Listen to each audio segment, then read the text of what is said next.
Ya, entonces estoy grabando, ¿ya? Ya, empezamos con la clase de hoy. Si tienen cualquier duda, me interrumpen nomás. Bueno, esta es la última clase del curso y en esta se pretende revisar algunos aspectos. No es usualmente una clase de resumen, porque hay cosas que ustedes no han visto en este curso. O sea, de alguna manera sí, pero no con el detalle que yo pretendo mostrarles hoy día y el viernes, ¿ya? Así que, bueno, la idea de hacer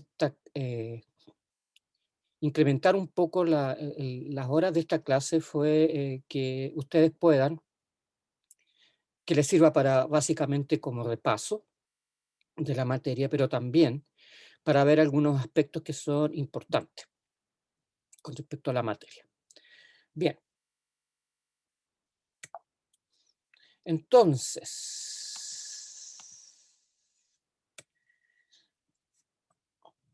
para empezar, vamos a hablar de lo que es, les voy a comentar el fenómeno o lo que en nuestro organismo se llama normalidad biológica. Constantemente, y aquí no solo me estoy refiriendo al metabolismo intermediario, tal como lo hemos visto en este curso, sino que a todos los procesos que ocurren en nuestro organismo. eh, Constantemente nosotros estamos saliendo y entrando en la llamada normalidad biológica. Hay, como se van a dar cuenta, sobre todo hacia el final de la clase, por ejemplo, si ustedes se corren una maratón, se modifican un montón de parámetros y el organismo dispone de sistemas para regularizar, para volver de estos parámetros alterados a los llamados parámetros normales. Y eso es lo que constituye la normalidad biológica. Y lo que indica esto es simplemente el hecho de que ustedes están constantemente saliendo y entrando, o cada vez que salen de la normalidad, el organismo dispone de sistemas que los hace volver, entre comillas, a esta llamada normalidad biológica. Y para hablar de normalidad biológica usamos simplemente ciertos parámetros, ¿no es cierto? Parámetros que se miden. Entonces, la normalidad biológica está tal como dice acá, está controlada por la operación de mecanismos de adaptación, que básicamente han sido incorporados a nivel de nuestro organismo por la evolución. Y son procesos que han implicado eh, estos mecanismos de control en realmente mucho, mucho tiempo. Estamos hablando de millones de años.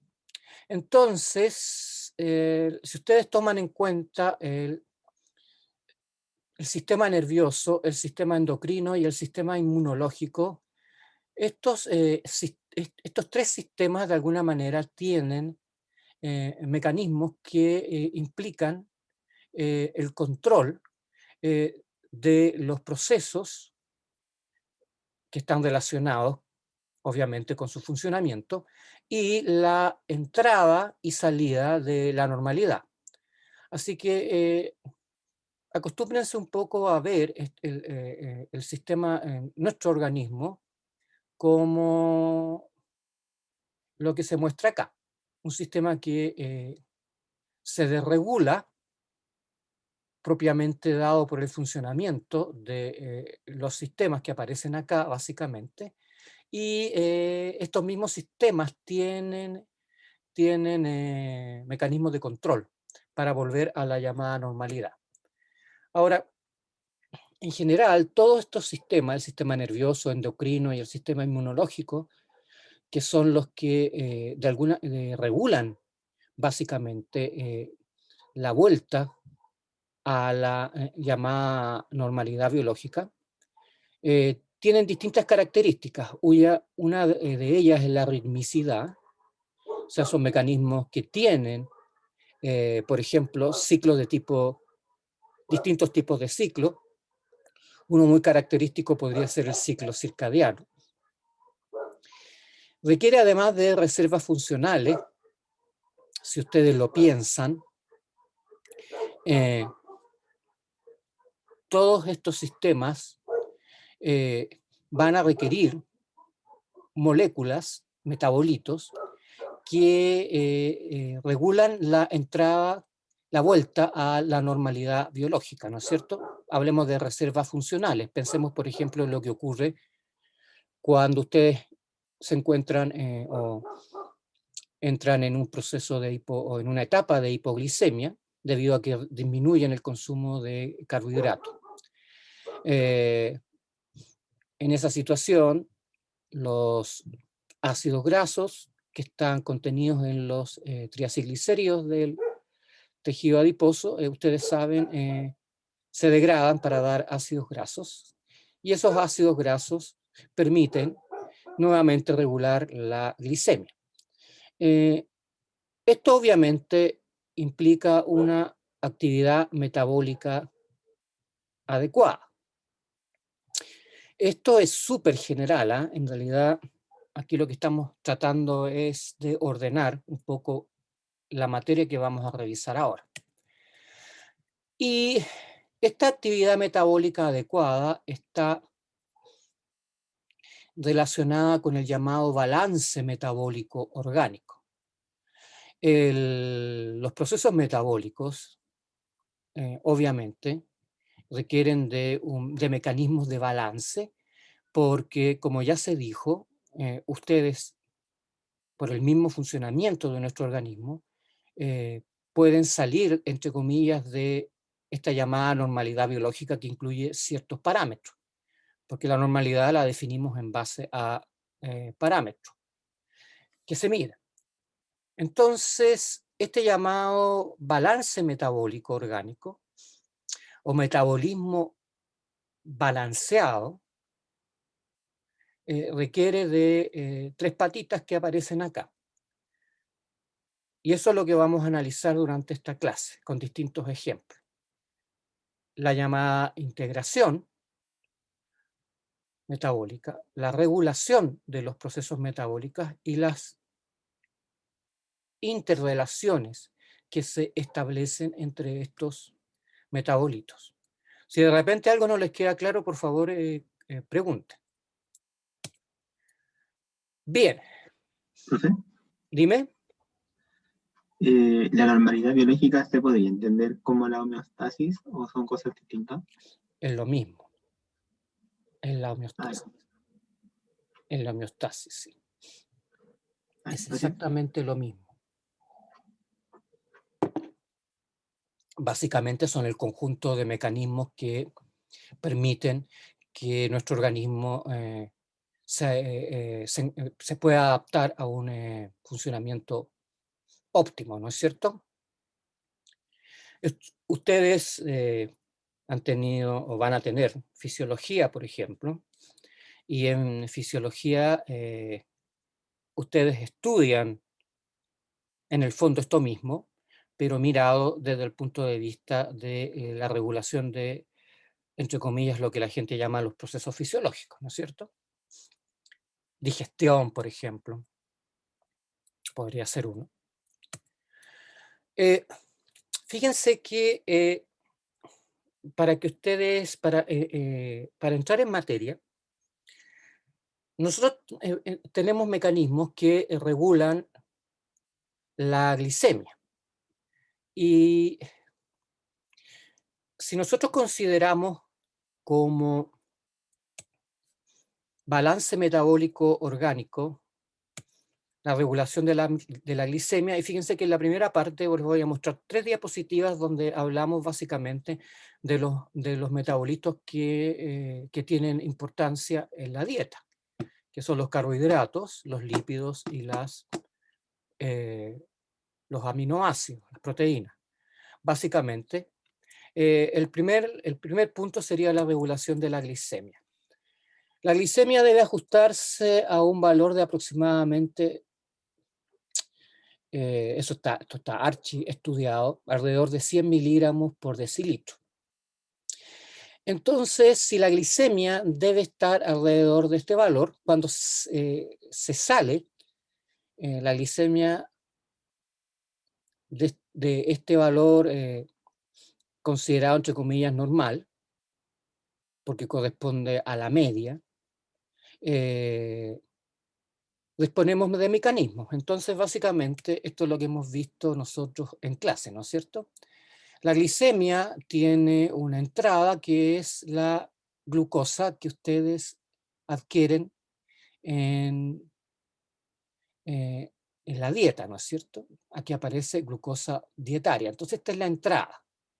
Ahora, obviamente, la, la glicemia es dependiente de la regulación hormonal. Y la hormona una de las hormonas más importantes desde el punto de vista de este curso es la insulina, ¿no es cierto? La insulina regula básicamente la utilización de la glucosa.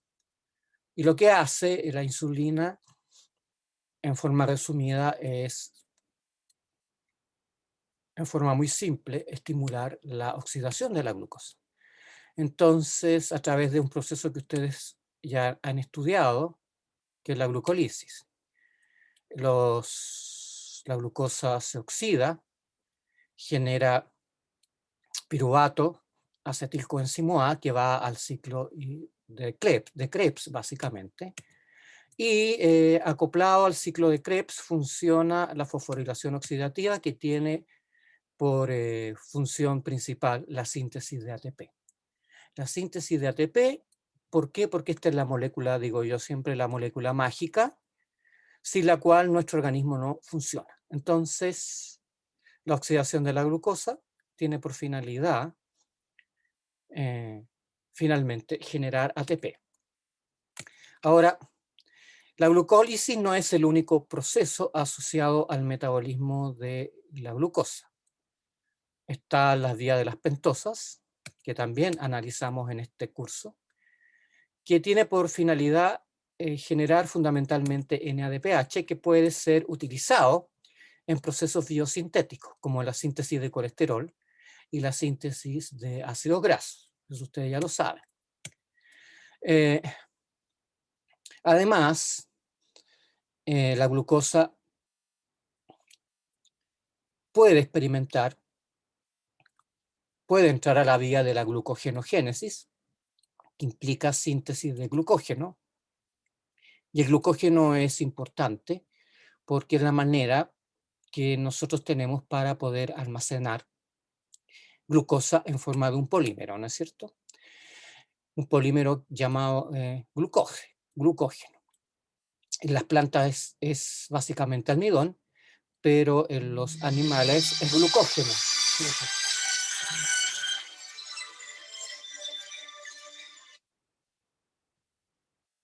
Empezaron las llamadas. Qué raro. Bien. Y bueno, a partir de lo que hemos visto hasta ahora implica la degradación de la glucosa, ¿no es cierto? Básicamente, por un lado la oxidación, la entrada de la glucosa a la vía de las pentosas y la generación de glucógeno. Sin embargo, y esto también lo hemos visto en este curso, a partir de lactato, aminoácidos y glicerol, ustedes... ¿Qué pasa aquí? ¿Aló?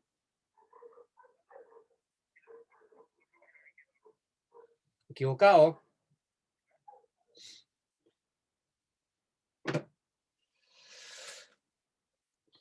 La gluconeogénesis es básicamente, o se define como la síntesis fundamentalmente a nivel hepático y también en el riñón. Ya vamos a hablar de esto en la próxima clase, para diferenciar básicamente, porque hasta ahora en el curso hemos dicho de que tanto el hígado como el riñón son capaces de sintetizar glucosa.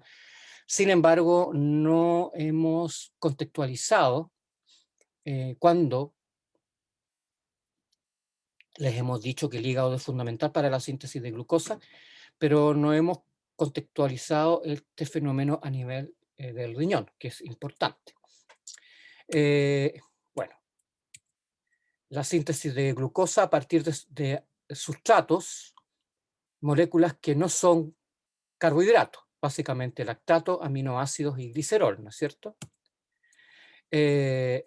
Además, el glucógeno también se puede degradar a nivel hepático para generar glucosa libre, ¿no es cierto? Entonces, de esta manera, ustedes generan la glucosa, fundamentalmente hablando a nivel de hígado. También en el riñón, pero hay que hacer la salvedad de que el riñón funciona eh, o hace glucosa en ciertas condiciones que, entre comillas, podríamos decir que no son las normales. Es ayuno, pero es un ayuno que va más allá de 7 a 10 días. Antes, el riñón no hace glucosa de manera importante. Entonces, de esta manera nosotros regulamos la glicemia. Entonces, la insulina actúa básicamente en, en los procesos que hemos mencionado acá: degradación de la glucosa, oxidación de la glucosa, entrada a la vía de las pentosas, eh, síntesis de glucógeno.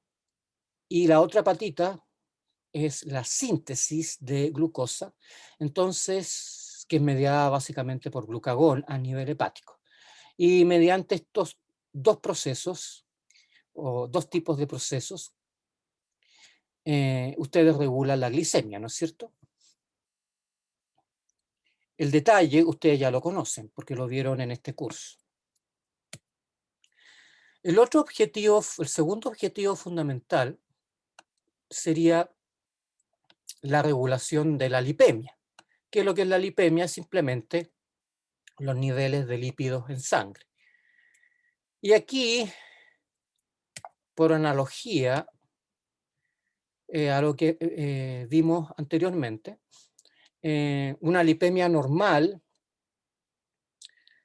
que consiste de la determinación de triacilglicéridos, colesterol y ácidos grasos circulantes a nivel de la sangre, están los valores: menos de 150 miligramos por decilitro para los triacilglicéridos, menos de 200 miligramos por decilitro para el colesterol, y alrededor de 15 miligramos por decilitro para los ácidos grasos. Estos, entre comillas, son los valores normales. Y cuando digo valores normales me refiero a valores estadísticos. Se ha analizado por mucho tiempo, se han medido estos valores en distintas personas y se llega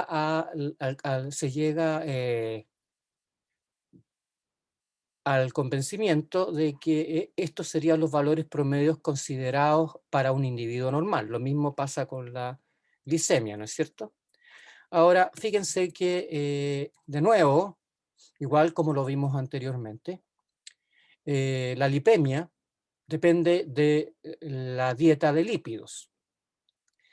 Y en cuanto a triacilglicéridos, oscila entre 60 y 150 gramos, esto al día, y de colesterol de 0,2 a 0,5 gramos diarios. Esa sería básicamente la entrada.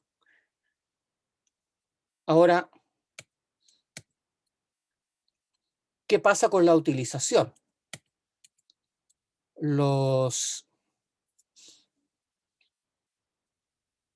Hablemos aquí de qué es lo que a qué llamamos digestión extracelular.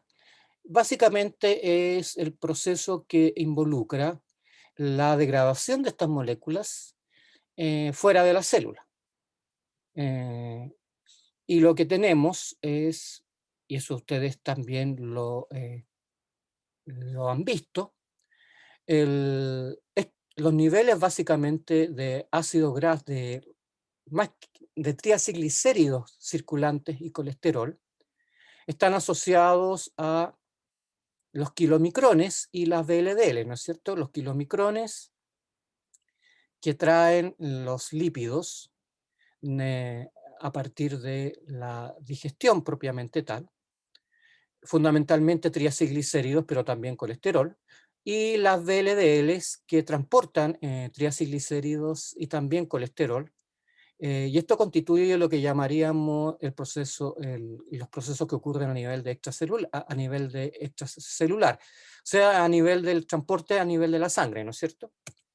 Entonces, tal como dice acá, fundamentalmente, de esta manera nosotros podemos transportar los llamados los triacilglicéridos y, bueno, los triacilglicéridos se constituyen en el tejido adiposo como un depósito de grasas que es muy importante y que va a ser utilizado en ciertas condiciones. Este tejido adiposo sintetiza fundamentalmente, eh, o mejor dicho, toma como reserva los triacilglicéridos y estos al degradarse en distintos tejidos generan ácidos grasos libres que pueden ser oxidados, ¿no es cierto? Beta oxidados. Entonces, esta es una manera que tenemos de generar a partir de triacilglicéridos ácidos grasos, los que van a ir a depósito o eventualmente van a ser utilizados para obtener energía. Todo esto ustedes lo vieron. Y aquí tenemos entonces asociados los llamados kilomicrones remanentes, las VLDL remanentes o IDL y también las LDL, que fundamentalmente contribuyen a el metabolismo del colesterol. Los kilomicrones y las VLDL fundamentalmente se asocian al metabolismo de triacilglicéridos y estos también. Estamos hablando de los kilomicrones remanentes, eso sí, chiquillos. Recuerden que los kilomicrones, al perder triacilglicéridos, eh, forman los kilomicrones remanentes que son finalmente endocitados por el hígado. Y es una manera de mandar colesterol de la dieta al hígado. Recuerden que los kilomicrones, no los remanentes, los kilomicrones no pasan por el hígado directamente cuando son formados a nivel del intestino. Eh, entonces, una vez que los contenidos de estas lipoproteínas ingresan a las células, se produce la llamada digestión o proceso de digestión intracelular. Lo que está indicándose acá ocurre en el extracelular, me refiero a van de tejido en tejido a través de la sangre, siendo transportados por estas lipoproteínas fundamentalmente. Ahora, ¿qué pasa dentro de los tejidos básicamente? Algunos de ellos van a constituir depósitos, los triacilglicéridos fundamentalmente, y también el colesterol que se asocia a las membranas internas, por ejemplo, del hígado y otros tejidos, van a ser utilizados para obtener energía. Y, obviamente, en todo esto siempre operan mecanismos de regulación, que implica la formación o disociación de estos lípidos de los depósitos propiamente tal y su utilización. Por ejemplo, en el caso del colesterol y ácidos grasos, tenemos procesos de recambio asociados a las membranas. Recuerden que estos lípidos no solo ustedes los van a encontrar formando parte en el tejido adiposo, por ejemplo, de una gota de lípido o en la membrana del retículo endoplásmico o rugoso o liso de una membrana, de un componente de membrana, sino que, bueno, no, lo que trataba de decir era eso, que además de ser utilizados o poder formar depósitos, son importantes para la formación de las membranas. Eso no se les olvide.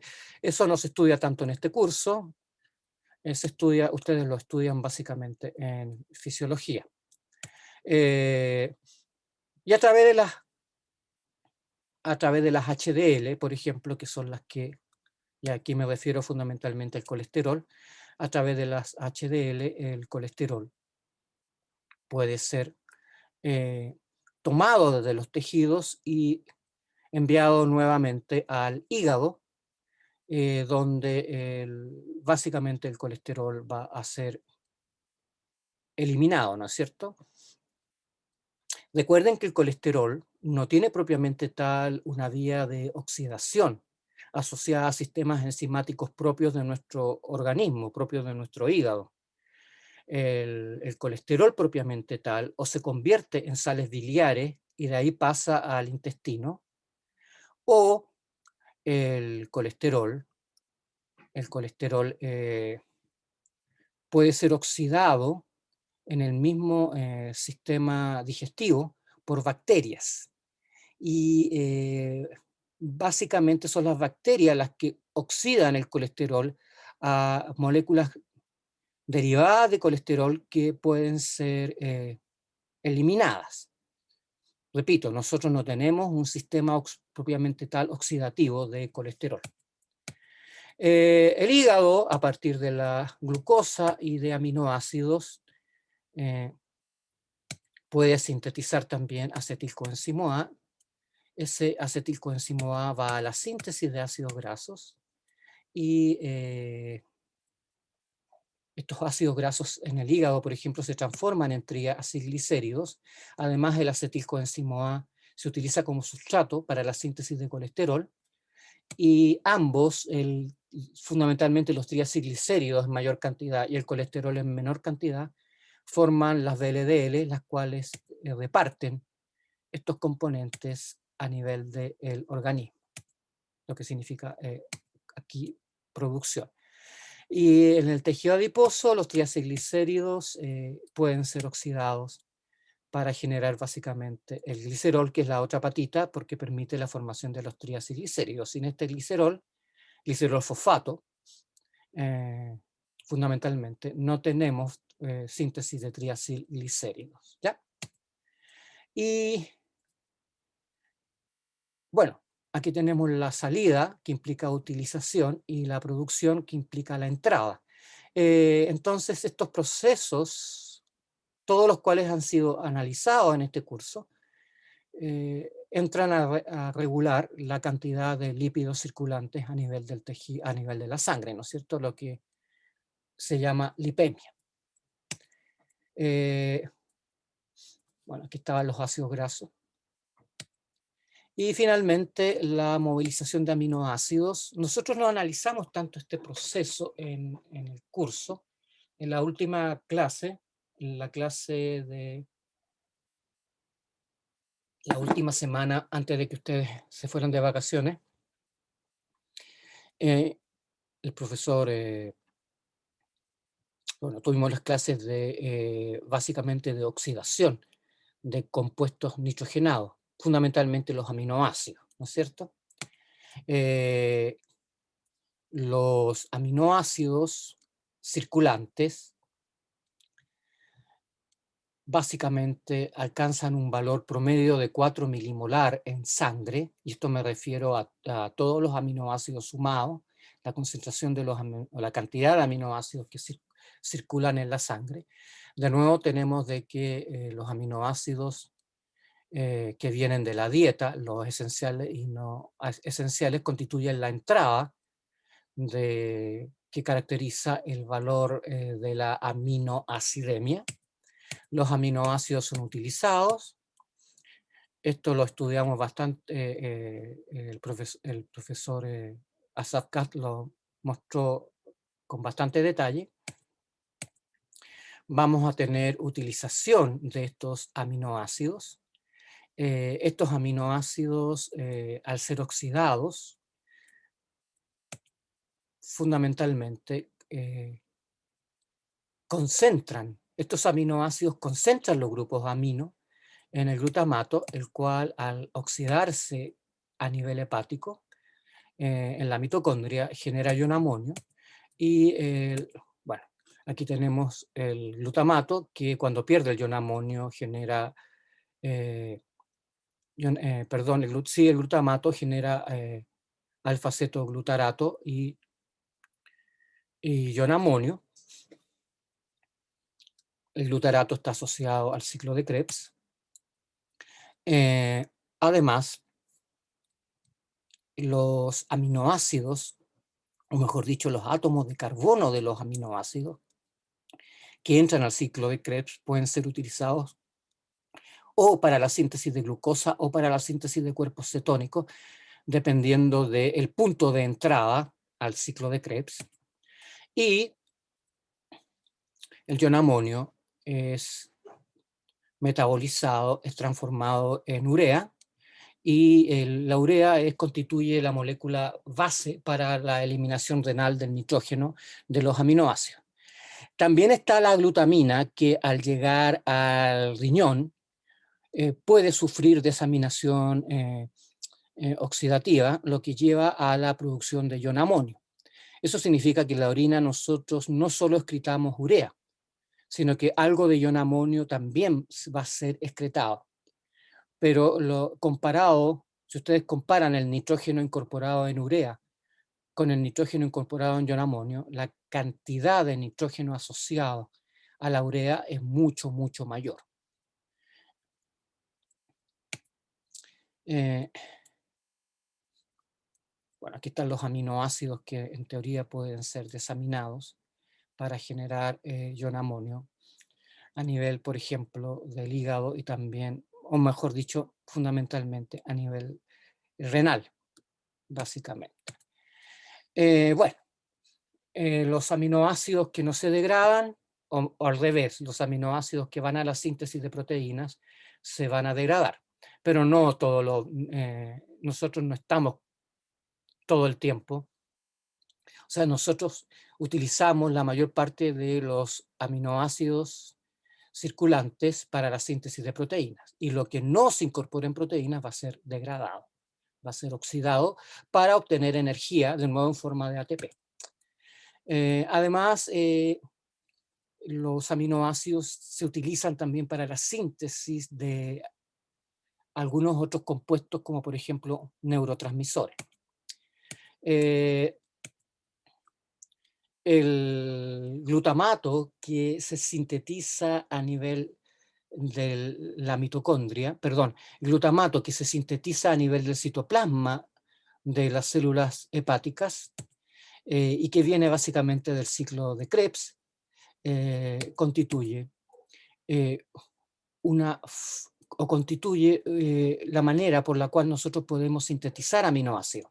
Las vías de síntesis de aminoácidos en este curso nosotros no las hemos visto en detalle. En realidad no hemos visto ninguna vía de síntesis de aminoácidos propiamente tal. Así que para ustedes esto constituye una caja negra, va a seguir constituyendo una caja negra porque nosotros no lo pedimos, no estudiamos básicamente el detalle, pero es importante que se den cuenta de que nosotros también podemos sintetizar aminoácidos. Tenemos distintas vías que van a la síntesis de aminoácidos y ustedes deben considerar que estas vías por lo menos existen, aunque no se estudian en detalle. Entonces, de esta manera el organismo, y esto ocurre a nivel de distintos tejidos, no es el hígado solo el que sintetiza aminoácidos, ¿ya?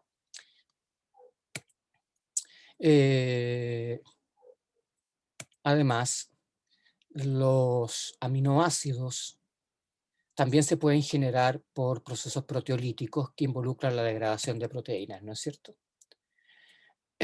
Bueno, y tenemos aquí también puesto la alanina como forma de transportar grupos amino, y que asociado a algunos tejidos como los que aparecen acá, son importantes para la producción de aminoácidos.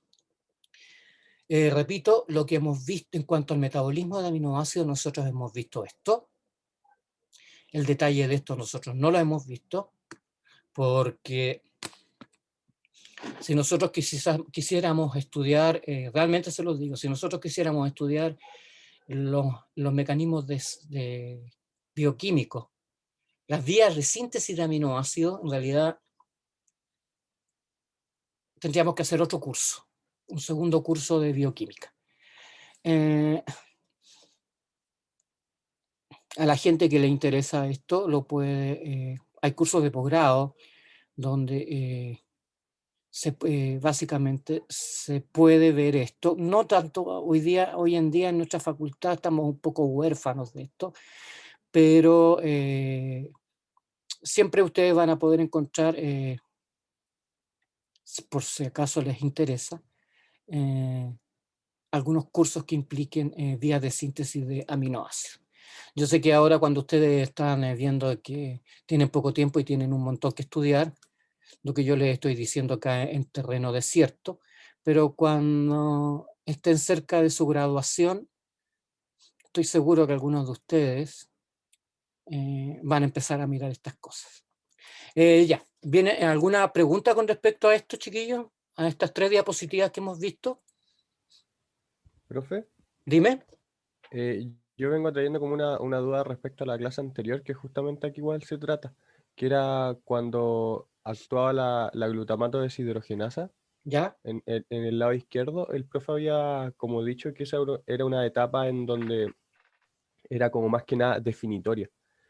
Y como que después, al ratito, mencionó que como que prácticamente igual podríamos juntar el alfa-cetoglutarato con un amonio suelto. Entonces igual como que eso de que fuese una etapa definitoria fue como Lo en que un pasa es momento que, sí te entiendo, lo que pasa es que a ver, eh,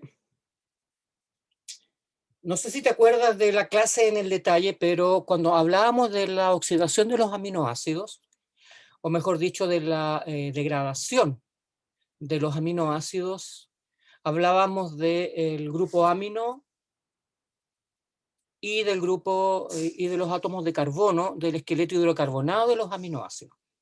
La glutamato deshidrogenasa hepática mitocondrial que utiliza NADH básicamente colecta todos los grupos amino de los distintos aminoácidos y esa glutamato deshidrogenasa está asociada a la degradación.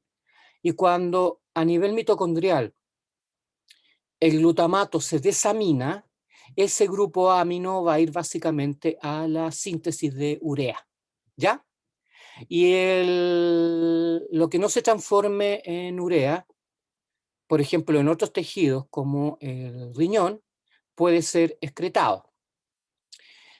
Hay una glutamato deshidrogenasa que es citoplasmática. Esa glutamato deshidrogenasa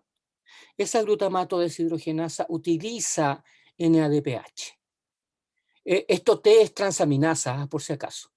La glutamato deshidrogenasa que está involucrada o que está asociada a procesos biosintéticos de aminoácidos es más bien citoplasmática y es otra enzima, no es la renal, perdón, olvídense de lo que dije, no es la mitocondrial, es la glutamato deshidrogenasa citoplasmática que utiliza NADPH.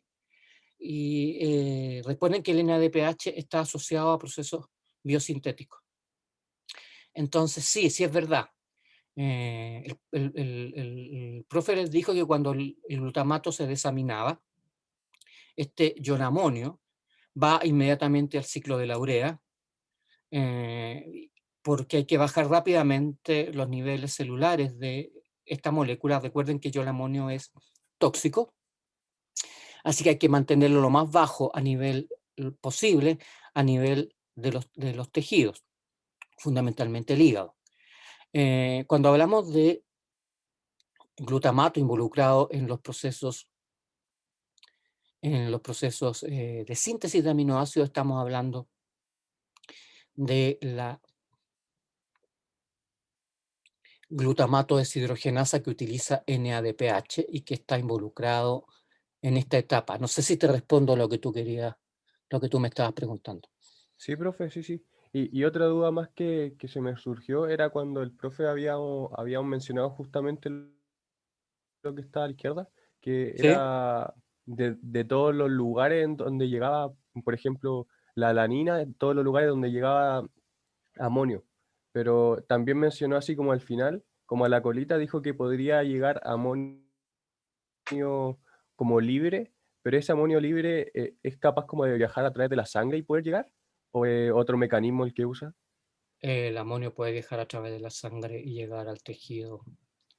De hecho, hay amonio circulante en la sangre, porque recuerda que el amoníaco, que es una base débil, reacciona con el agua para formar ionamonio. Ahora, este ionamonio que viene básicamente, una vez que se juntan es el mismo, tú no puedes distinguirlo básicamente, pero este ionamonio que viene, parte del ionamonio, el que no se transforma en urea, que debe ser lo menos posible, puede pasar a la sangre, y de la sangre normalmente puede ser excretado a nivel del riñón. No sé si te queda más o menos claro eso. Sí, profe, sí, sí, lo entiendo. Muchas gracias. Ya, volvamos a este grafiquito. Vamos a analizar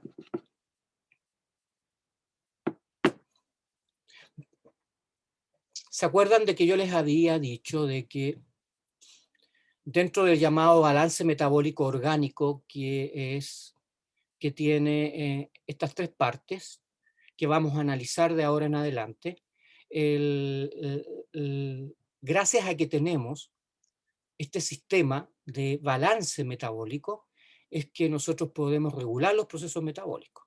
Entonces ahora vamos a analizar qué contribuye a alcanzar este llamado balance metabólico o metabolismo balanceado.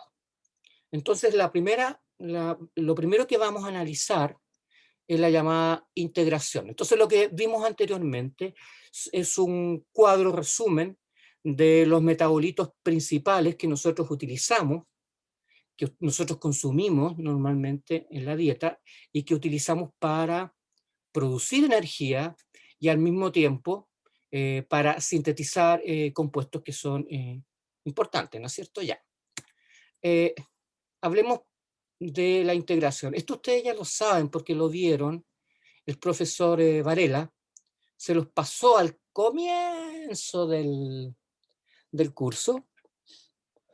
En realidad da la idea de que fue hace mucho tiempo, pero no fue hace mucho tiempo.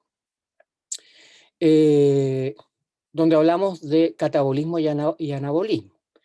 Entonces, lo que dice acá en el punto 1, que se refiere a la integración o al metabolismo integrado, el catabolismo dice integra a sus vías metabólicas en forma convergente y con alto rendimiento energético. El catabolismo, ustedes saben, es convergente, ¿no es cierto? Ahora, el anabolismo, a diferencia del catabolismo, es divergente.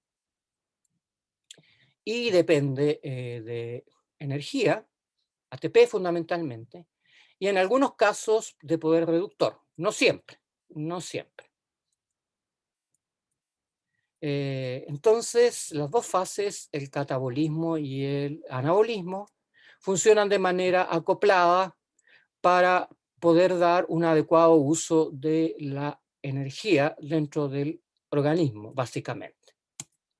Y una cuestión que ustedes también vieron, que era el metabolismo llamado intermediario, integrado, permite interconversiones metabólicas.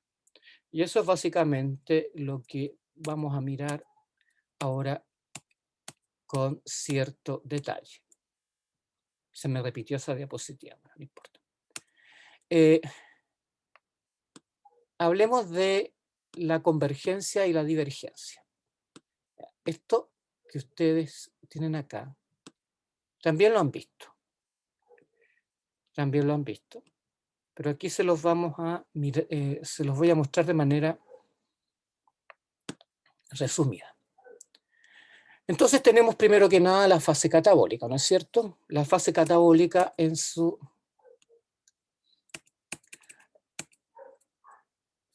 ¿Qué tenemos acá? Tenemos los triacilglicéridos, los polisacáridos fundamentalmente, en este caso consideramos la degradación a nivel de el glicógeno o también el almidón que ustedes ingieren en la dieta. Y el otro metabolito importante son las proteínas. Entonces tenemos triacilglicéridos, polisacáridos, repito, fundamentalmente almidón, glicógeno y proteínas. Entonces en la primera etapa tenemos digestión. Para algunos de estos para algunos de estas macromoléculas nosotros estudiamos la digestión. Y la degradación intracelular, ¿no es cierto? Los triacilglicéridos se degradan a ácidos grasos. El almidón o el glicógeno que ustedes incorporan en la dieta se degrada a glucosa, fundamentalmente, porque los sistemas oxidativos operan en nuestro organismo asociado con la glucosa, más que con cualquier otro carbohidrato o monosacárido. Y tenemos las proteínas que se degradan en aminoácidos, ¿no es cierto? Esa sería la primera parte. En una segunda etapa tenemos una fase degradativa que es intermedia, donde los ácidos grasos se van a oxidar fundamentalmente a acetilcoenzimo A.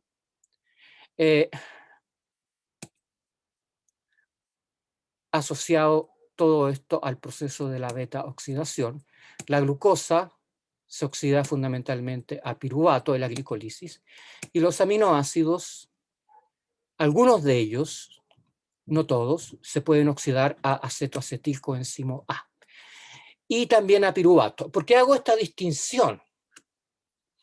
Porque aquellos que se oxiden a piruvato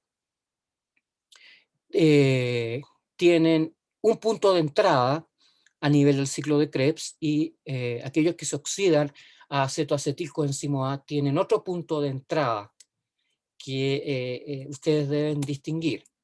Ahora los aminoácidos también pueden generar acetilcoenzimo A, ¿no es cierto? Cuando se degradan. Entonces tenemos que los aminoácidos generan acetilcoenzimo A, piruvato y acetoacetilcoenzimo A. Ahora, y el piruvato se puede transformar en acetilcoenzimo A por acción de la piruvato deshidrogenasa. El acetoacetilcoenzimo A también se va a oxidar a acetilcoenzimo A. Y el glicerol que se libera de la degradación de los triacilglicéridos permite, asociado a todos estos procesos, bueno, el glicerol también puede ser oxidado, eso es lo que indica acá. Recuerden que el glicerol entra como se transforma en glicerol fosfato y finalmente en dihidroxicetona fosfato que puede ser oxidado a través de la misma vía por la cual se oxida la glucosa. Entonces, básicamente, asociado a la fase degradativa intermedia, la beta-oxidación también genera, la beta-oxidación y la glicolisis generan NADH. En distinta cuantía, pero ambos procesos generan NADH. Y también FAD.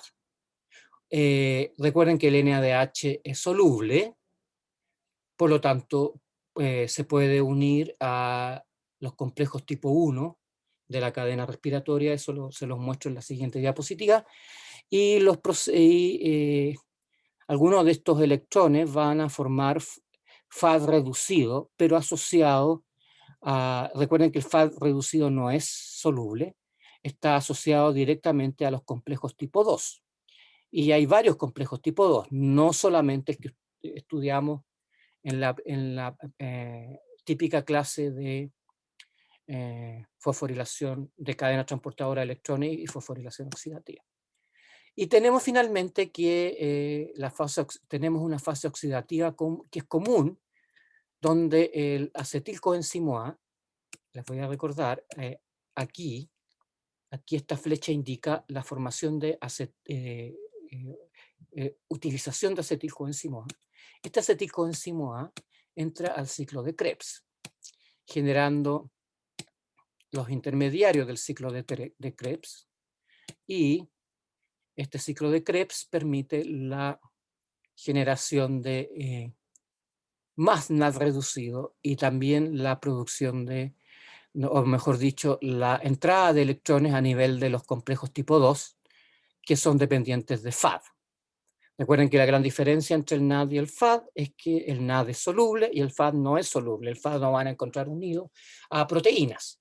Por lo tanto, el FAD recibe los electrones de la molécula que fue oxidada asociado a estos complejos tipo 2.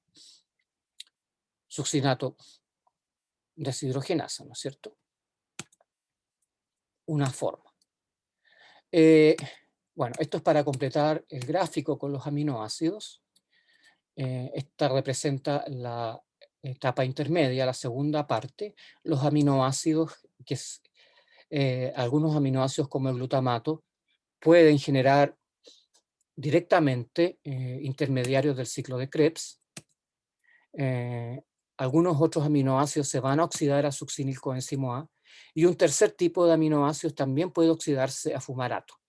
Entonces, de esta manera, los átomos de carbono de los aminoácidos entran al ciclo de Krebs. Todo esto nosotros lo vimos.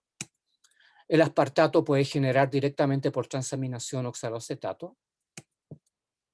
Y bueno, acoplado a esto tenemos la famosa cadena respiratoria, donde el NAD reducido va a ser oxidado y el FAD reducido de los componentes no solubles, tipo 2, va a permitir la entrada de estos electrones a la cadena respiratoria. ¿Alguna duda con respecto a esto, chiquillos? Todo esto lo hemos visto, ¿no es cierto? Si no tienen ninguna duda, seguimos adelante.